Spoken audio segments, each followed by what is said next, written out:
that Hollywood is a town built on dreams, and one of its greatest dreamers was Walt Disney. Walt believed that any height could be scaled if you knew the secret of making dreams come true. Well, he certainly knew that secret. He touched the hearts of millions of people around the world. The story of Walt's life is truly an amazing one, and no one can tell it better than Walt himself.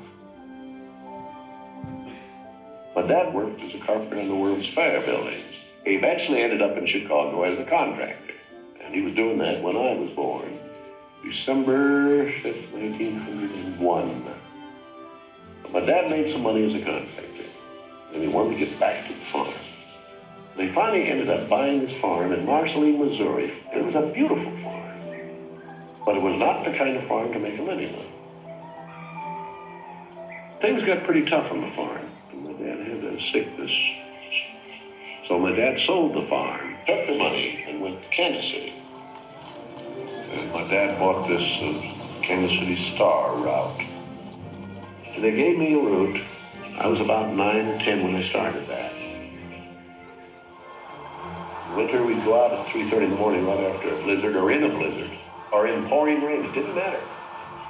I did that for 6 years. It was tough. It seems that everywhere Walt's father turned, he found failure. And the constant struggle took its toll on the family.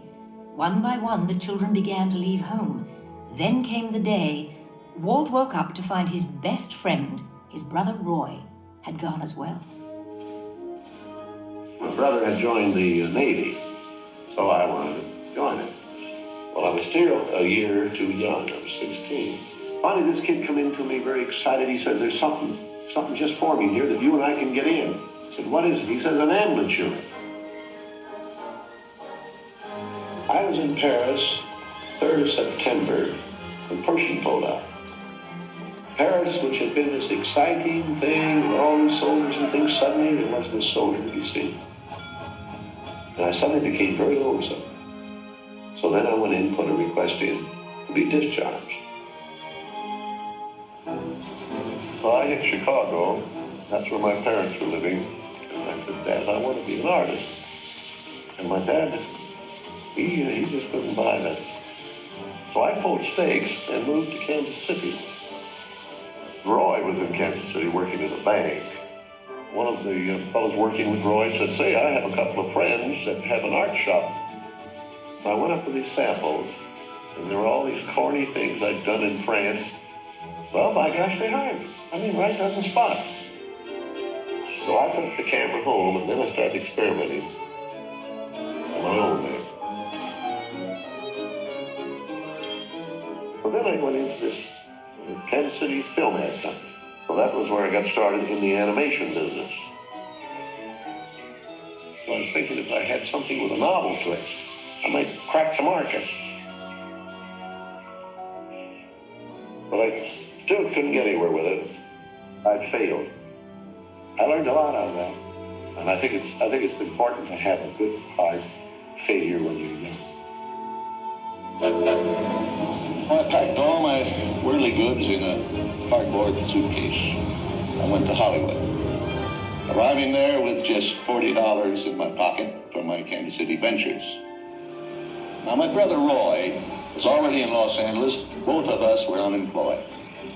We solved the problem by going into business for ourselves. We established the first animated cartoon studio in Hollywood.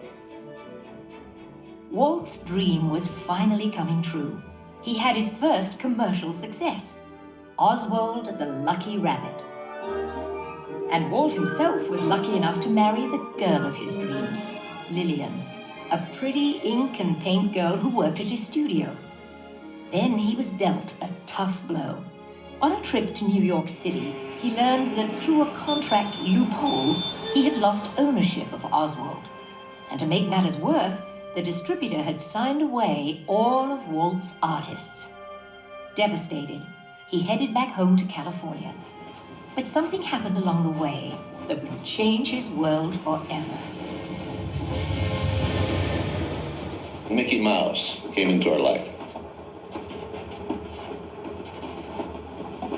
He popped out of my mind onto a drawing pad on a train ride from Manhattan to Hollywood at a time when the business fortunes of my brother Roy and myself were at lowest ebb and disaster seemed right around the corner. His first actual screen appearance was at the Old Colony Theater in New York in Steamboat Willie. He was the first cartoon character to stress personality, and I thought of him from the first as a distinct individual. I did the voice. Hang on, pal. Here we go.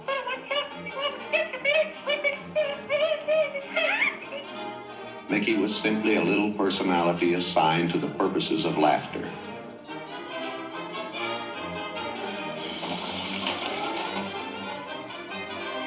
Mickey fitted the need exactly. He brought in the money which saved the day. He enabled us to explore our medium, and he paved the way for our more elaborate screen ventures. By nature, I'm an experimenter, so I had another idea which was plaguing my brain.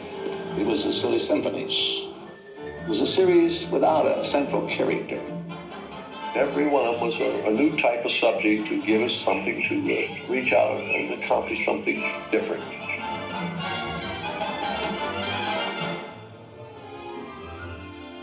Then we started distributing both Mickey Mouse and the Silly Symphonies. It was nip and tuck getting them out. Walt began to push himself and his artists. He worked day and night, and when he wasn't working, he was worrying about the future. And then the inevitable happened. In 1931, he suffered what he called a heck of a breakdown. So he took Lillian on the first vacation they had ever had. By the time he got back, he was a new man and ready to get back to work.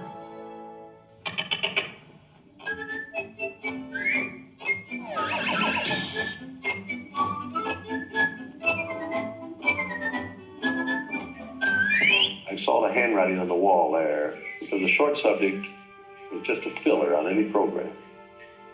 Now, if I could crack the feature field, then I could do things. I had done a little story research on different fairy tales I might do, and Snow White was one of them. I thought it was a perfect story. I had the heavy. It's a magic wishing apple. Now, make a wish. I had the prince, the girl, the romance. I had the sympathetic dwarfs and things. We started Snow White sometime late 35, and it was around 2 years in the making. We had the family fortune. We had everything wrapped up in Snow White. In fact, the banker, I think, was losing more sleep than I was. We had a big premiere, the Carthay Circle Theater, big, grand Hollywood premiere. All of Hollywood brass turned out for a cartoon.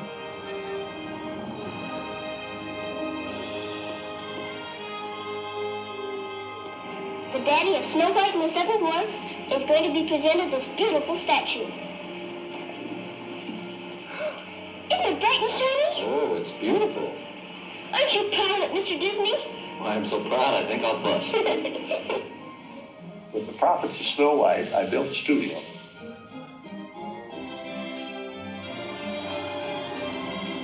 Two years later, I was almost broke.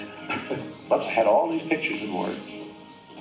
Pinocchio. You can see there are no strings on me. Bambi. Fantasia.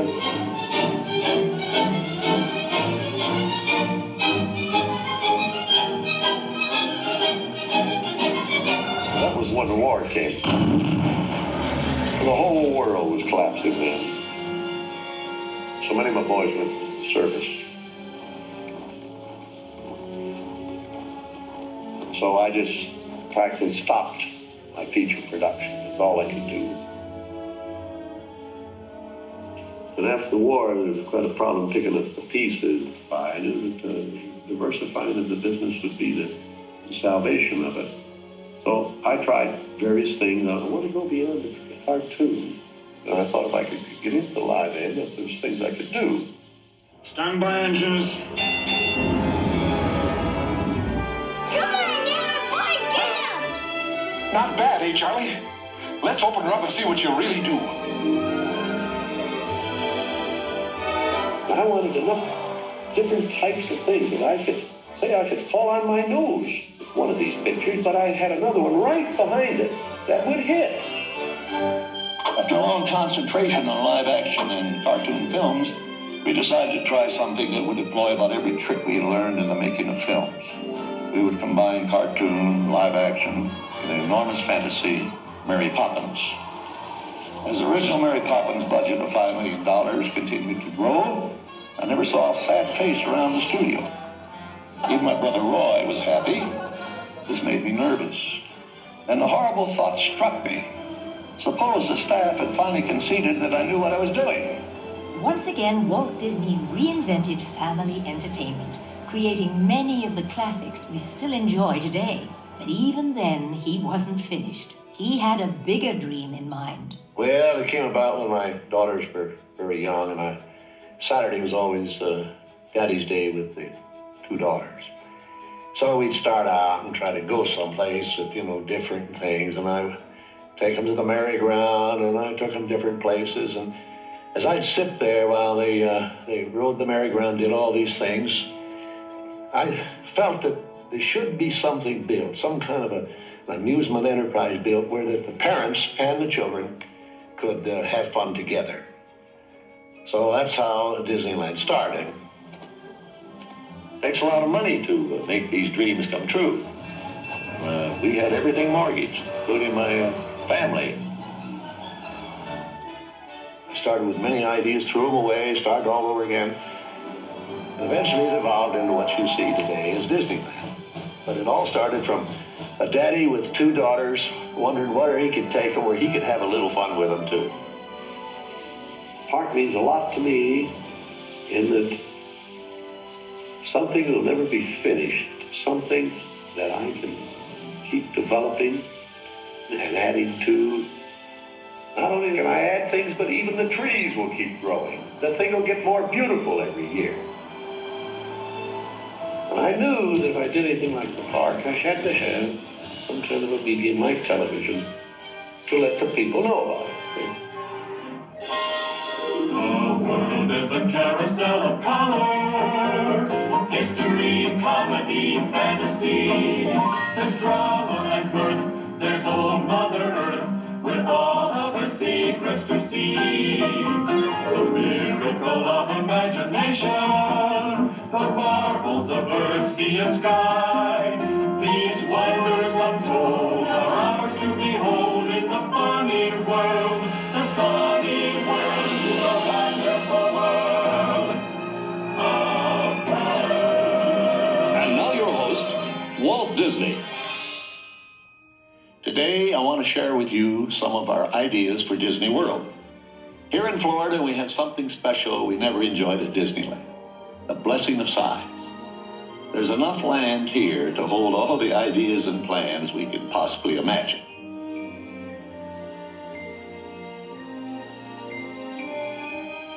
Everything in this room may change time and time again as we move ahead. But the basic philosophy of what we're planning for Disney World is going to remain very much as it is right now.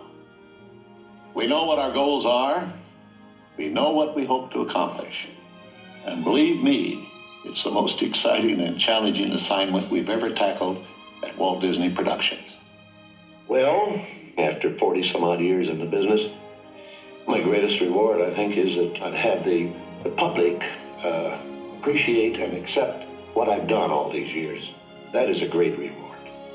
And I think by this time, my staff, my group of executives are convinced that Walt is right, that quality will out.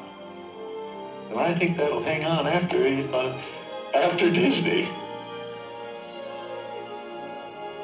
Walt Disney once said, "I hope that we never lose sight of one thing, that it was all started by a mouse." But we know it was really all started by a man with a dream, and a mouse. Like a bolt out of the blue, fate steps in, I see